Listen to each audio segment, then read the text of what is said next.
Mon enfance, je n'ai pas grandi forcément dans une famille aisée. Et il y a beaucoup de choses qu'il faille comprendre en tant qu'enfant. Ce qu'il faut surtout retenir, et c'est l'occasion pour moi ici de remercier les parents. À votre âge, ce n'est pas évident, mais quand j'étais à votre place, ce que j'ai retenu plus de mon père, c'est à chaque fin du mois, quand je le voyais avec son ardoise, en train de calculer. Chaque fin du mois, il calcule, et quand il a pris sa retraite, c'est chaque 3 mois, il calcule. Ce monsieur que vous voyez, il s'appelle Ibrahim Traoré. Oui, son excellence Ibrahim Traoré. Il est le président de la transition du Burkina Faso, qui est le pays des hommes intègres. Oui, je suis très fier de lui. Et je vous rappelle qu'actuellement, il est le meilleur président en Afrique. Il est le meilleur président en Afrique. C'est un homme intègre. C'est un homme qui se bat pour que son pays ait un avenir meilleur. Il se bat pour que la jeunesse de son pays ait un avenir meilleur. Regardez comment il va vers la jeunesse. Il cherche à comprendre le problème des jeunes de son pays. Il cherche comment faire pour développer son pays. Il cherche comment transformer son pays pour que son pays devienne comme un pays occidental, comme l'Europe. En bref, regardez la vidéo et on se retrouve à la fin pour un petit débriefing. Bonjour à tous et merci d'être là. Je dois dire que je suis ému d'abord. C'est la première fois aussi que je rencontre des enfants journalistes avec un art oratoire sans pareil. Félicitations à vous. Ça me fait beaucoup de plaisir et je pense que ce serait un moment d'échange entre nous et que vous pourrez apprendre beaucoup de choses donc à l'issue, aussi bien que moi aussi, d'apprendre beaucoup de choses de vous. Merci Monsieur le Président. Nous aussi sommes heureux d'avoir ces moments avec vous. Pouvez-vous nous parler un peu de votre enfance et de votre parcours professionnel avant d'être président de notre pays?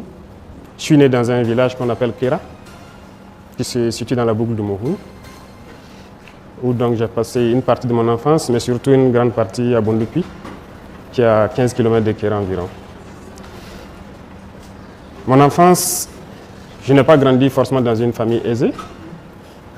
Et il y a beaucoup de choses qu'il faille comprendre en tant qu'enfant. Ce qu'il faut surtout retenir, et c'est l'occasion pour moi ici de remercier les parents. À votre âge, ce n'est pas évident, mais quand j'étais à votre place, ce que j'ai retenu plus de mon père, c'est à chaque fin du mois, quand je le voyais avec son ardoise, en train de calculer. Chaque fin du mois, il calcule et quand il a pris sa retraite, c'est chaque 3 mois, il calcule. Mais plus tard, quand j'ai grandi, j'ai compris qu'est-ce qu'il calculait. C'est difficile, lorsqu'il y a le salaire, et de réfléchir à comment nourrir les enfants, comment les scolariser, comment les soigner, comment les habiller. Voilà un peu les calculs qu'il faisait.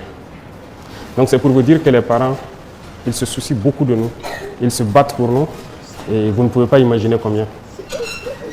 Beaucoup d'entre vous, quand vous serez grand un jour, vous comprendrez. Nous, il a fallu qu'on grandisse et pouvoir rendre hommage à nos parents aujourd'hui. S'il y a aussi quelque chose que j'ai appris du papa, il y a une phrase qu'il nous disait chaque fois à la maison. Exécution avant réclamation.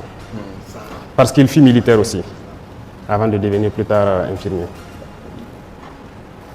On l'obéissait et on faisait ce qu'il nous demandait de faire. Et même si on ne voulait pas le faire, il faut d'abord exécuter et plus tard, vous le faites comprendre. Il y a un certain nombre de valeurs que les parents nous ont inculquées. En ce qui concerne d'abord l'intégrité, l'honneur, la dignité. Ce sont des choses qu'on a appris avec eux et qui nous ont forgés et qui nous ont permis peut-être d'être ce que nous sommes aujourd'hui. Comme je dis, les parents n'étaient pas forcément aisés, mais ce n'est pas pour autant qu'il faut aller mendier. Ce n'est pas pour autant qu'il fallait pleurnicher ou aller mentir ou voler. C'était interdit, strictement interdit. Donc il y a un certain nombre de valeurs, malgré donc, que vous n'êtes pas forcément aisé, mais vous devez incarner. La solidarité, par exemple, on nous apprenait toujours à partager avec les autres. Et je pense qu'il y a eu des moments où peut-être qu'on n'était pas en bonne phase, on était enfant, on ne comprenait pas. Pourquoi la maman? Vous savez qu'au village, les enfants des autres peuvent venir passer 1 an, 2 ans avec vous pour étudier ou voilà. Ceux qui quittent les plus petits villages, ils reviennent en ville. Donc, quand elle nous donnait 2 gâteaux, peut-être qu'elle donnait 3 gâteaux à l'enfant de l'autre. Et nous, bon, en tant qu'enfants, ça nous faisait un peu jaloux. Pourquoi vous ne nous donnez pas peut-être la même chose? Pourquoi même prendre mieux soin de l'enfant de trucs et ses propres enfants? Elle nous disait toujours que vous comprendrez quand vous serez grand, le jour où vous ne serez pas peut-être à côté de nous. Étant grand, on comprend. Et on a appris à partager aussi avec les autres. C'est dans ça que nous avons été forgés. Et moi particulièrement, j'ai fait beaucoup de tâches ménagères. Hein. C'est qu'on dirait peut-être les tâches des filles. J'ai aidé ma maman à laver ses assiettes, à vendre ses beignets et tout. Les gens se sont peut-être moqués de moi, les camarades à l'école. Mais c'était une manière pour moi de la soutenir. Parce que ce n'est pas facile de la voir se lever à 5 h du matin. Voilà, chaque jour, faire ses beignets pour aller à l'école. Moi, la récréation, j'étais le premier, je courais à rejoindre l'emplacement, je l'aidais à vendre ses beignets.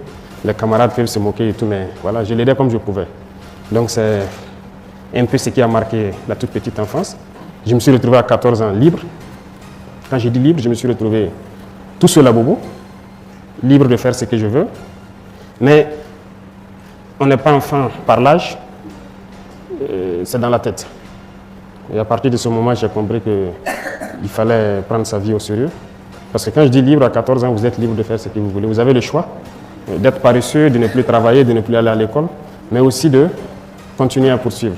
Parce que depuis le primaire, on vous dira peut-être qu'on a toujours été premier de classe, mais ce n'est pas pour zéro parce que le papa, il ne s'amusait pas. Il prenait tout son temps pour nous instruire à la maison.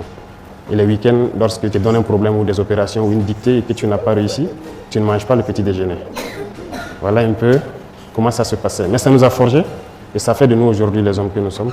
Et nous souhaitons pouvoir être à la hauteur et transmettre cela aux enfants que vous êtes. Et je pense que chaque parent devra donner le meilleur de soi-même. Et vous aussi d'être reconnaissant et de reconnaître donc le travail que les parents font pour nous soigner, pour voilà, prendre soin de vous. Voilà un peu résumé, je peux dire ma tendre enfance, comment ça s'est passé, qu'est-ce qu'on a vécu. Votre parcours professionnel. Il faut dire qu'il y a une chose, aujourd'hui, je suis le chef d'État, mais j'étais, comment je vais dire, j'ai fait le primaire, le secondaire, l'université comme tout le monde. Mais l'amour d'être militaire m'a toujours habité. Comme je l'ai dit, le vieux était militaire avant d'être infirmier. Depuis l'enfance, ces rangers, ces casques lourds qui étaient à la maison, je les portais. Donc, je sais qu'il savait que j'ai l'amour du métier, mais la maman n'a jamais souhaité avoir un enfant militaire. Et au CM1, j'ai fait le concours de l'excellence. Et au CM2, il y a mon maître qui voulait coûte que je passe le concours de Britannique. Mais la maman s'est opposée farouchement. Elle a vu la souffrance sûrement du papa en tant que militaire, donc elle ne voulait pas qu'un de ses enfants soit militaire. Elle a refusé. J'ai continué à bosser. J'ai un penchant scientifique, ce qui a fait que j'ai fait une filière scientifique jusqu'à l'université, où j'étais en géologie. Voilà. Après le bac, j'ai souhaité encore rejoindre l'armée, mais elle a refusé. Mais quand elle me refusait quelque chose, je ne pouvais pas forcer, parce que si tu forces, ce n'est pas bien. Donc j'ai continué. En année de maîtrise encore, à l'université, je l'ai encore demandé. Je l'ai dit, c'est l'armée que je veux. J'étais bien en géologie, je pouvais faire ce que je voulais. Voilà. Il y avait beaucoup de possibilités de bourse, parce que je n'étais pas quand même dernier de classe. Voilà. Mais c'est en année de maîtrise qu'elle m'a donné l'autorisation. Et j'ai fait le test de l'académie. Je suis allé faire ma formation et voilà, je suis devenu officier de l'armée. Moi, j'étais convaincu. Si elle m'a donné sa bénédiction, elle m'a dit de le faire cette fois-ci. Donc, j'étais convaincu et je savais ce que je faisais. C'est pour vous dire que, comme je disais, 14 ans, vous vous retrouvez tout seul dans une grande ville. Ce n'est pas facile. J'étais au lycée mixte d'Akarville, par exemple au secondaire, mais je logeais à Sarfalao, qui fait environ 7 km. Mais je vous dis que j'ai marché pendant un bon moment. Matin et soir, je marchais, je revenais, jusqu'à ce que peut-être il y a un ami d'un grand frère qui m'a prêté son vélo. Mais je croyais en ce que je voulais. C'était, comme je dis chez nous, c'est une conviction. Ce que le papa nous a appris depuis l'enfance, comme je vous dis, il nous encadrait. On avait toujours envie d'être meilleur. Et ça fait qu'on ne lâchait pas. L'objectif, c'était d'être toujours meilleur à l'école. Et ça fait que rien n'a pu nous détourner. Et l'éducation qu'on a reçue, même si on ne mangeait pas, ce n'est pas pour autant qu'il faut se décourager. Oui, parce que les 3 années, le secondaire, ça n'a pas été aussi simple. Ça a été un peu difficile. Un repas par jour, très souvent. Mais ce n'est pas grave. J'ai cuisiné moi-même, je faisais tout moi-même. Mais il fallait être concentré sur l'objectif. Ce qui m'importait, c'est qu'en fin de trimestre, voilà, je dois avoir telle moyenne et c'est tout. Donc c'est ce qui nous a guidés, si je peux dire. Est-ce que ça vous satisfait ou bien je dois vous détailler encore certains points qui vous ont... Non, merci, ça suffit. D'accord. Vous avez longtemps vécu dans la honte avec des toitures volantes dans les villages et les villes pendant les orages. Sogetol, l'arche de Noé des temps modernes. Des toitures de 120 ans de résistance à toute tempête et tout ouragan. Tolbac prélaqué en alusine. Tolbac prélaqué aluminium. Tol ondulé non prélaqué aluminium. Ou encore des tôles ondulés prélaqués. Des figuilles à Otélé. De l'Olabé en Bouddha. Des Dibombari à Santa. Des Belabo en Dikinemeki. Des Tekmo à Yagua. Partout où vous vous trouvez au Cameroun, la Société Générale des Tôles du Cameroun vous accompagne.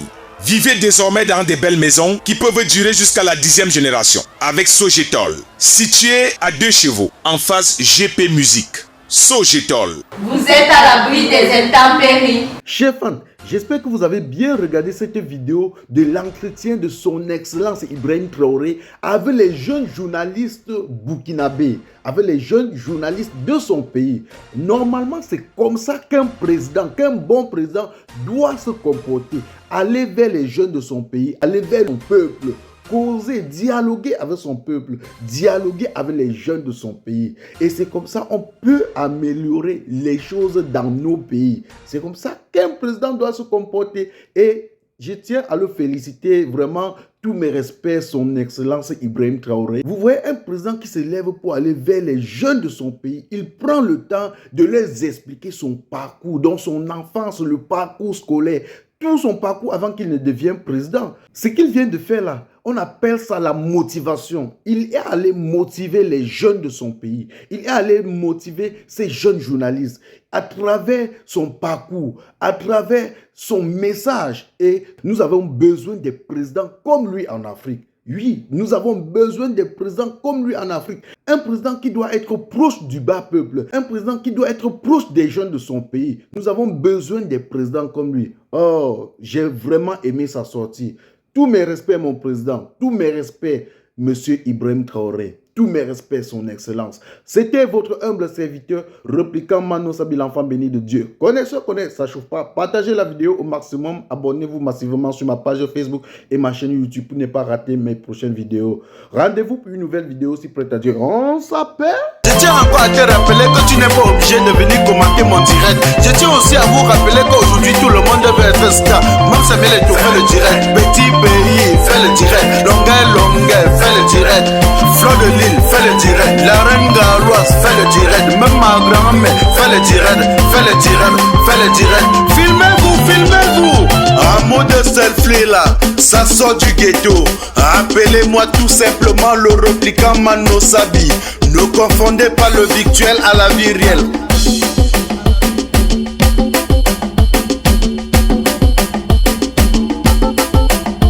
On s'amuse, on s'amuse, on s'amuse, on s'amuse, on s'amuse, on s'amuse. Selfie, maman selfie, selfie.